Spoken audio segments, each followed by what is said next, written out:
All right. Welcome to another edition of Sabbath Lounge. This is Matt and Jake here, coming to you today, talking to you about something that some of you may not want to hear, and others may look at the title of this and go, "What? What is Sabbath Lounge doing here?" So, what are we talking about today, Jake? So the title of our presentation this time is going to be How Moses Stole Christmas. And that sounds very similar to something that this time of year other people might relate to, which is what? How the Grinch stole Christmas? Right. So you see at the bottom there, the biblical story as told by Dr. Seuss. And do they still show this on TV? Or is it like Charlie Brown Thanksgiving and they can't show it anymore? I don't know. I don't have TV, so I could not tell you. Yeah, I don't know. But like many of you, we grew up with this tradition. This was something that your family did. And especially back in the day when, I am so old that I grew up in a time I can remember when like Fox came into being, and then that was like the fourth channel. Like, well, we got 4 channels. Yeah, 4chan they call it now. Mm-hmm. Is that what that is? I have no idea. I've always wondered. I have no idea. No, it's not. So, but yeah, it was a big deal, and we would gather around and watch it. And as kids, we're like, "Yay, it's coming on!" Even though we watched it year after year. And then when I taught school, I showed this. I read the book. I would do compare and contrast. Do all kinds of things. It was a fun. Did you compare and contrast it the way we're going to do today? Not exactly. Okay. Not exactly. So you probably haven't heard this anywhere before. So this is fresh and new, straight from Sabbath Lounge. That's right. Only the best. That's now, right. I know this is a lot of people. This is their favorite story this time of year for the Christmas season. I'm covering up our faces with our with our faces. Yes. So if you have small kids, they might need to leave their... No. We don't want to ruin dreams. No, we don't. We don't want to shatter dreams. But truly, this came about. We were reading through the Torah portions, and one of the verses, it took one verse to just catch my ear and, flash me to this. So let's just kind of see what we got here.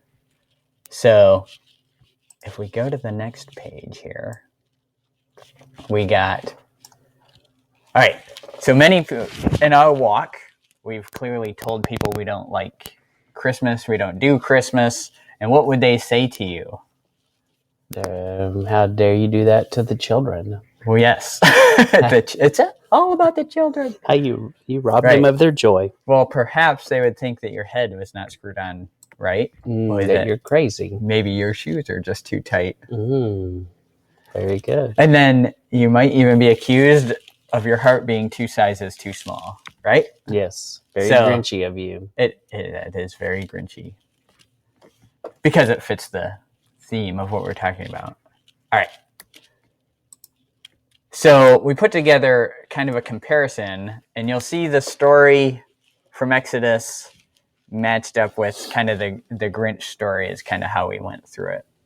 So we've got Mo says and Seuss says, but something interesting that happened when I said Seuss out loud earlier, I was like, "Hey, Seuss," and then I went Zeus says. I don't know. It was kind of interesting, the play on words that his name is. And then I read a thing where Dr. Seuss, supposedly in an interview, he said it wasn't pronounced Seuss. It was like Seuss. But I don't know. But I thought that was pretty interesting. Yeah. So you can track that down if the rabbits that you want to follow are going that direction. Yes. If you're hunting rabbits, go there. Yeah. All right. So why don't we'll go through the Mo says part, and then we'll kind of juxtapose it to this Seuss says part. Okay. So why don't you go ahead with Mo? Moses and Joshua go up to the mountain shrouded in a cloud in Exodus 24:13-18. And then Moses gets the 2 tablets written by the finger of Elohim in Exodus 31:18. While Moses is gone, the Israelites create a holiday in which to worship Yahweh with the graven image of a golden calf, Exodus 32:1-6. And the Israelites agreed not to worship Yahweh And that's in Exodus With graven 20. images. With graven images Right. in Exodus 24 through 6. Right. So in Exodus 20, that's when the 10 Commandments are given, and they say, all that you've said that to do, we will do, right? They're like, amen. Yes, we got it. The congregation says they are in agreement. Right. So Moses goes up in this mountain in a cloud. And then how do we picture the Grinch? He goes up on the top of Mount Crumpet to live away from Whoville. He's sick of their silly festivities, right? Mm-hmm. And while the Grinch is away, the Who's celebrate their festival of Christmas, right? So there's that. And then let's move on and see how this story continues to grow. And then Moses, Yahweh tells Moses, the Israelites have corrupted themselves, Exodus 32:8. Yahweh has intention to stop these stiff-necked people from celebrating this festival, Exodus 32:10. Moses is on the mountain with the 2 tablets. Like, these are gifts, and they're the words, the precious words of instruction. And so he goes up on the mountain and gets these tablets, get these gifts, and he's about to bring them down. So it's a pretty significant moment in human history. Right. So you have Moses tells the Israelites, and Yahweh tells Moses that the Israelites have corrupted themselves, just as the Grinch feels that the people down in Whoville have corrupted themselves with this silly Christmas festival. He can't stand it. Too much noise, and all this. And then Yahweh's like, hey, we need to stop these people from celebrating this. So the Grinch, he goes down to stop them from, keeping this festival.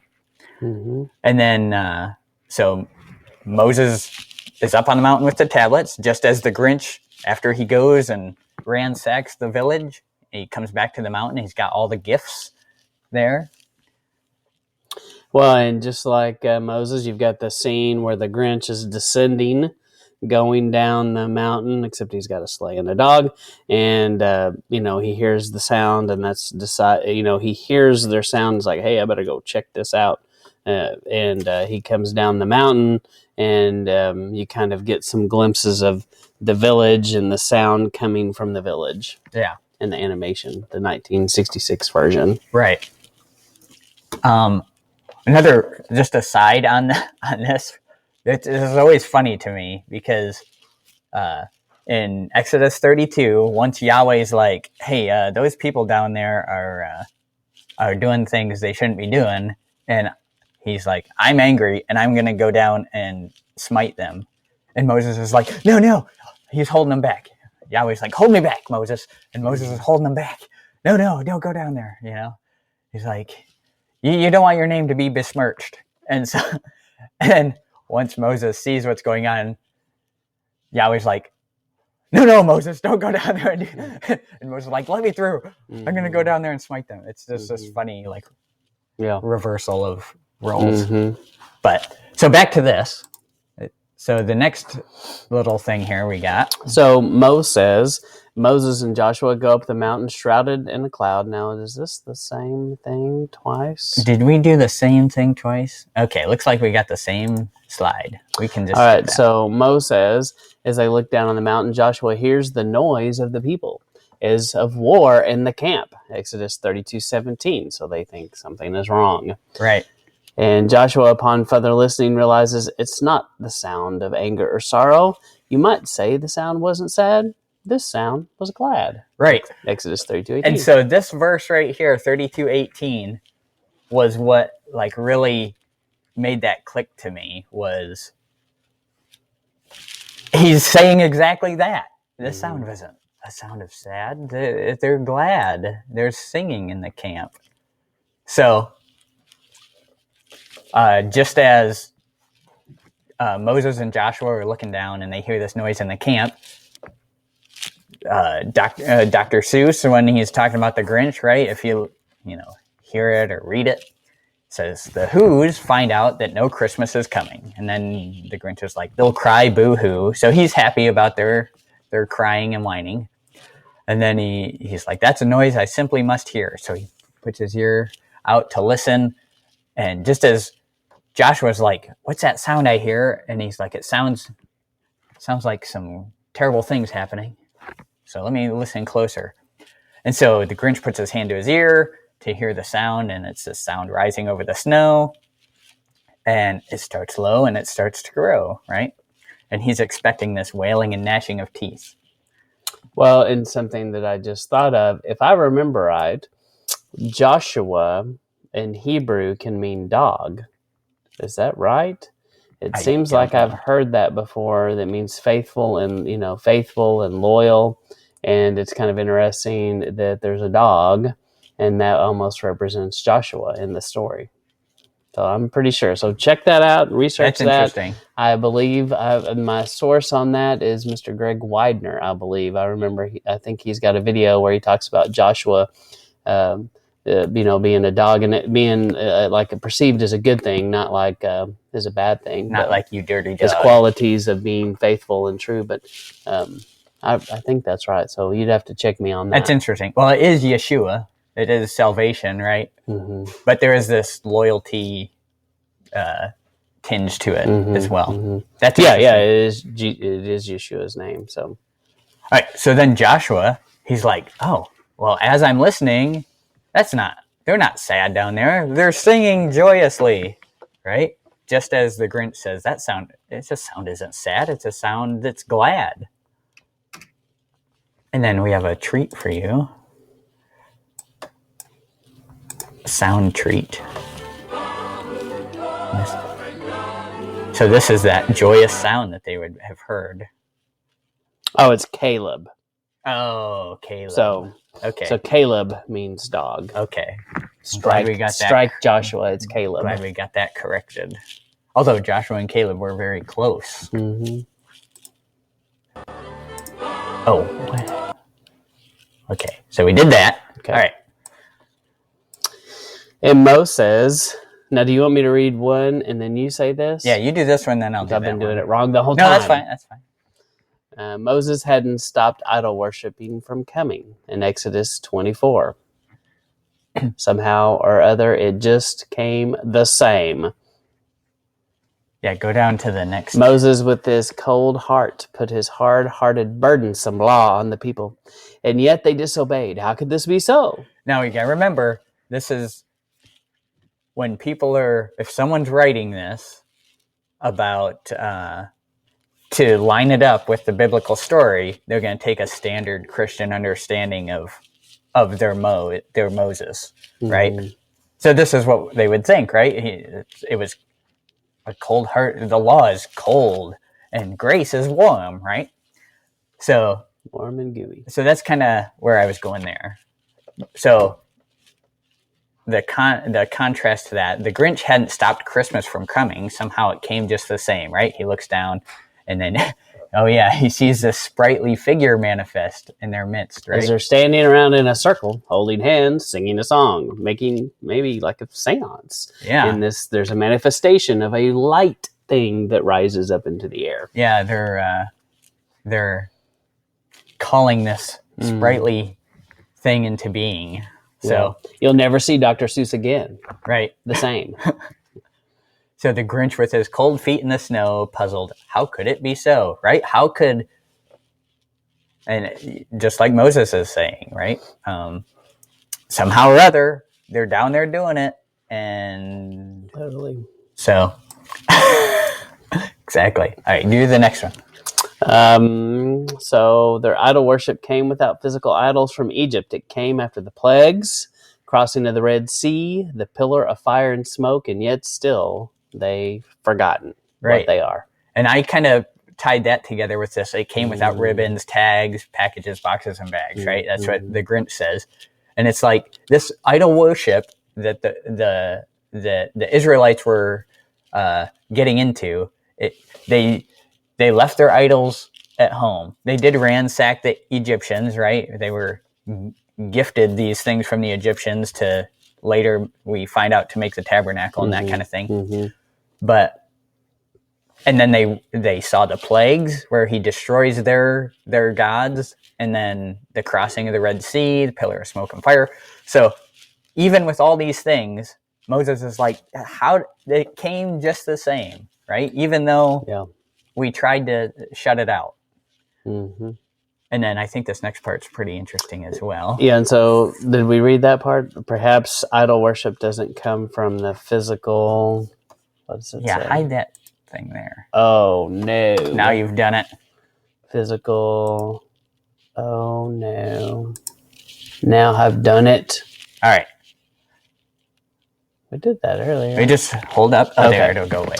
Doesn't come from the physical object, but from inside the sinful heart of man. So you don't have to have a physical object that's in here. Right.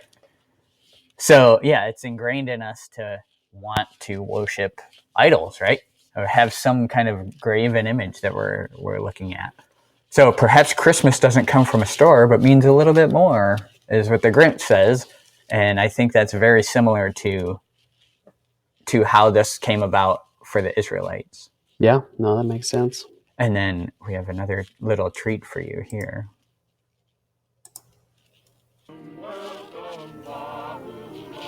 This is that sprightly image.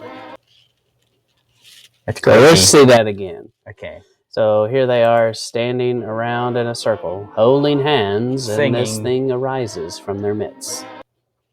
Tell me that's not creepy. It's creepy, Matt. This is the part where some of you may be like, what?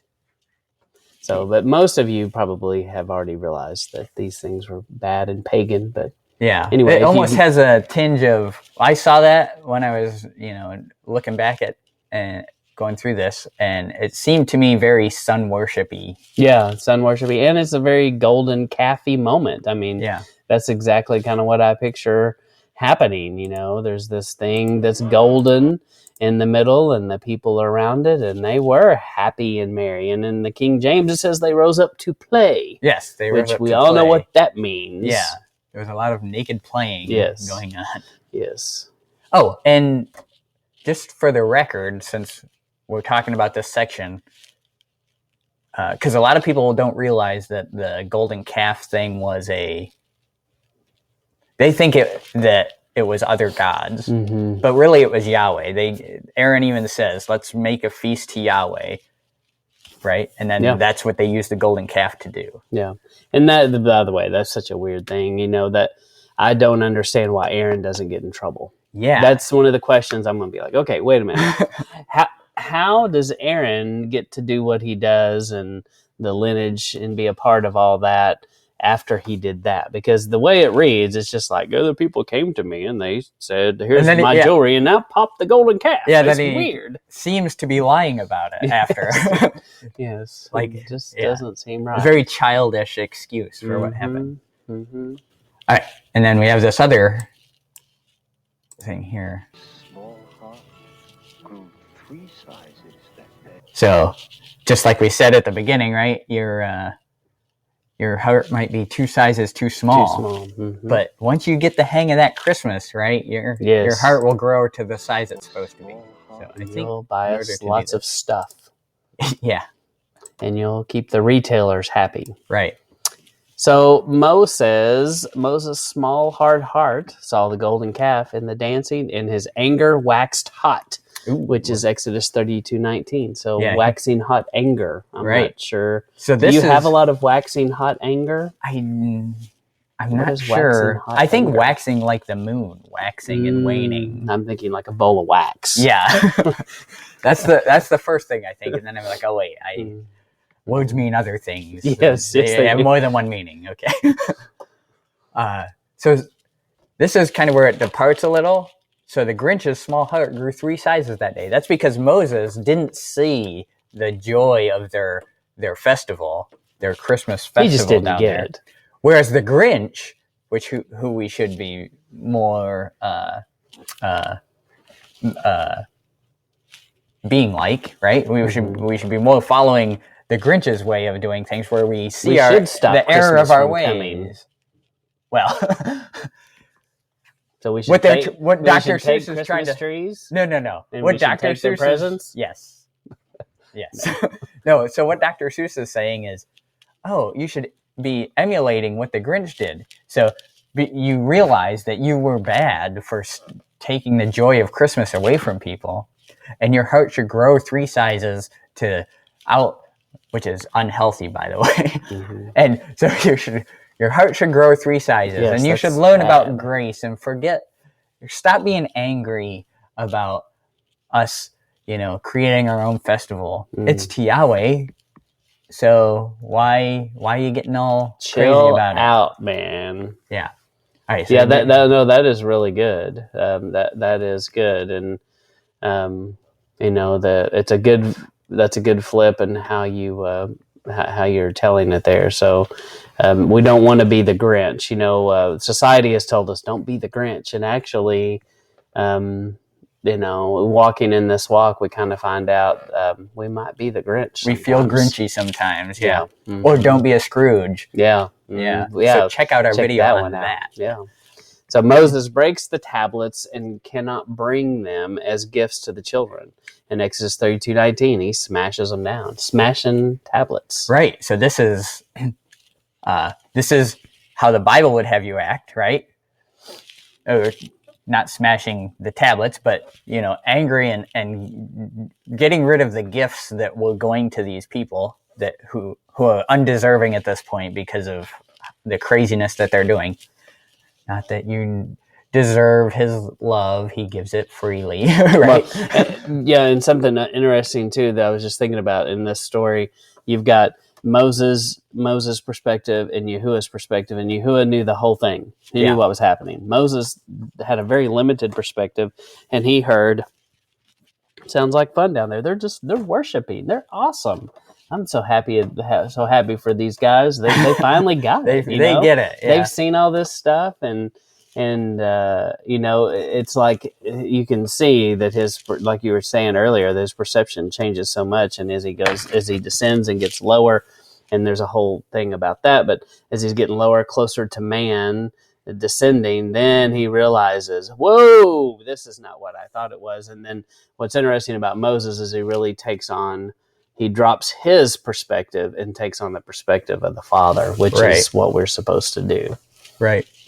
So the Grinch descends the mount, cheering and blowing his trumpet or shofar, and he brings the gifts down to Whoville and distributes them to the townsfolk. Right.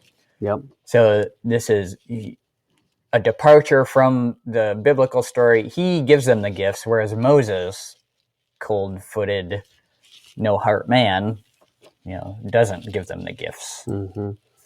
And then Moses takes that golden calf, chops it up in little bitty pieces, and puts it in the water and feeds it to him in Exodus 32:20. Yes. And so, by the way, if you've never researched the significance of the golden calf, to me, this is a great story to research, and it does tie right into Christmas. And it's one of the passages that when I read it for the first time and said that passage earlier where they say, we did this for you. Right. That's when I went, it sounds exactly like Christmas. Yeah. So anyway, he feeds him the golden calf, makes him eat it, which is also another teaching, but kind of like the cup of bitter waters for the adulterous bride. Right.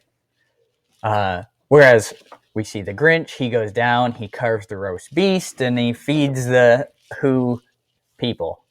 And it was, what'd you say? It seems like it's a very unclean, if you see the picture of it, ham bird. With some wings or something sticking out the end of it. Yeah, it's got little bird feet sticking out of this ham. That's what it looks like. Mm-hmm. So don't fact check me on that, but it seems like an unclean ham bird to me. It does a little bit. And he says, carve the roast beast. Yeah. And we call these the beast feast. Yeah. So, pun intended. Right. So mankind seeks to make themselves their own gods. So we want to, for whatever reason, we desire to do this. Right. Now, usually it manifests in an image like the golden calf. But nowadays, we've gone beyond that, where we're like, we don't need an image. We can just worship. We just need science. We just need an idea to worship. Right? Mm-hmm. Though there are still images that... How dare you deny the science, people are bowing down to, right? Yes. And then at the end, it says a real funny thing here. Christmas will always be as long as we have we, right? It's a Dr. Seuss's little silly way of saying as long as we have each other, right? As long as we have we, Christmas will always be.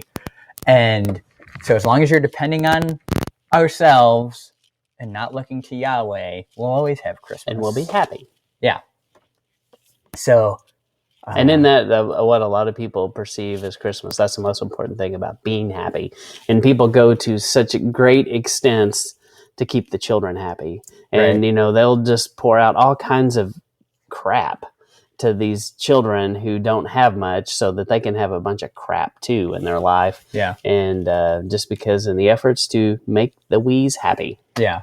I mean, the whole festivity is circles around, well, let's lie to our kids about Santa and the reindeer, and we'll lie to them that he comes to visit every house, to this omniscient Santa God that can see when you're sleeping and when you're awake and all the things you can do. And then, so who's the father of lies, Matt? Satan. And by the way, Santa and Satan aren't that far apart. No. So with letters. Yeah. So in a red suit.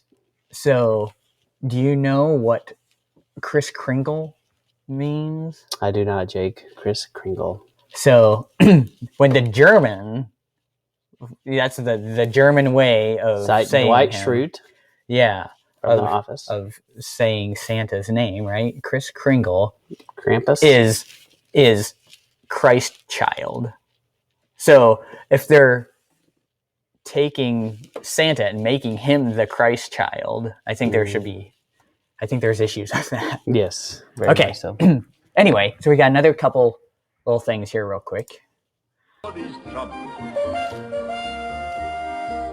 So that's that blow of the shofar, right? Let's listen to it again. So he comes down the mountain with the blowing of a trumpet.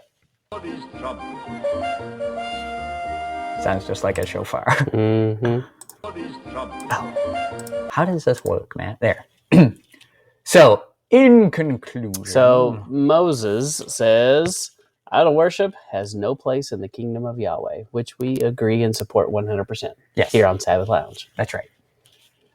And then the conclusion for Seuss says is that you're convinced to welcome the pagan celebration by overcoming your natural instinct to reject it. That's what the Grinch does. He's been convinced. Wow. And even though he had this natural instinct to say, there's something wrong about that. Well, and you think about, too, even at the beginning of the story, the Grinch is almost like the remnant. He's isolated. He's by himself. Yeah. He's homesteading. Yeah. So he's definitely not in a big circle of friends. There's not a whole lot of people wanting to go hang out there with the Grinch. And it's like, it's kind of like what this walk is like is at the beginning. And so you got this one guy by himself who's resisting the masses. And the more he interacts, the more he becomes like them instead of being the way he's supposed to be. Set apart. Another lesson. Yeah. Right. Yeah, he was truly holy and set apart up on that mountain. Yep. Now, his attitude was terrible. We get that. Oh, yeah. We're not saying. Don't be like the Grinch. Yes, and no animals were harmed in the making of this production. And, he might be an animal hater. Yeah. I think that's fair to say. Yeah. So, and although you can look up Dr. Seuss, too, and a lot of people think, and maybe so, that he had some very bad qualities. We're not saying we promote him and think that he's this genius and we don't. You should read all his stuff. We're not saying that. And I put a link in here. Dr. Seuss's inspiration for the Grinch. He won't tell you this is his game, okay? And I don't think it is, but it's stunning. The similarities. The similarities are very stunning. He'll say that he got the inspiration from himself. He looked at himself. He was 53. The Grinch is 53. And that was, I've been curmudgeonly about Christmas and I need to stop. That's what this link will tell you from his words. Okay. However, the resemblance is very stark and very obvious to me. And I don't know that like I was saying, I don't know that he meant to go with that, but we have some stories in our minds, and you write a new story, you think, and then lo and behold, it's the same exact story I've been reading. Yeah. So very interesting, I think. No, it's really good. It's really good. So here at Sabbath Lounge, we are not trying to say we know all the answers. Come listen to us. We don't say that at all. And we are encouraging you to go research these things. Research the golden calf moment and see what these people are doing and see how it ties into Christmas. And if you haven't done that, we're asking you to. And if you have done that and you're on this path with us, think carefully about how you talk to your brothers and your sisters and your mom and your dad, literally, about these kinds of things, because so many of us, most likely your moms and dads and brothers and sisters, aren't doing this with you. And Right. so I do think we have to be careful about how we approach these subjects. And early on in our walk, if we approach them very poorly, we probably do isolate maybe our moms and dads. And it's a sensitive subject. We don't participate in Christmas with our parents, but those are definitely it does bring up difficult things. And we know a lot of people this time of year, this is difficult, especially if you're new in this walk. Mm-hmm. You're used to getting together with your family, and now all of a sudden you're like, wait a minute, I can't eat the ham, I can't eat all of this, Right. and I can't exchange these gifts with you. It is difficult. Yeah. And usually this time of year is not the time to bring this up. No. Because everyone's full swing into the Christmas spirit. And just like in this show, there really is a manifestation of a spirit, I believe, especially being in this a while, you see that, Yeah. Think about how people drive and how aggressive they are in the parking lots. And, the Corona and year. Up for a nice deal at the mall. Yeah. Yeah. During all this, it's a little bit different than it used to be. But yeah, people get kind of ridiculous and you see the spirit about. Yeah. And it's not good. Yeah. So a lot of people, just real quick, my last words on it is a lot of people, say, oh, you don't celebrate Christmas, why not?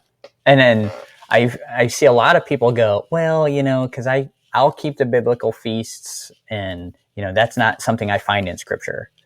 And that's a nice politically correct answer, but in my eyes, Christmas is it's blasphemous. Mm-hmm. And so that's why I don't do Christmas, because it's a golden calf situation that I'm going to stay away from. Yeah, it's truly mixing the holy with the profane. Yeah. So, and I do think that there's a lot of information you can find about this. And so to me, it's one of these deals, and this is part of why we do this.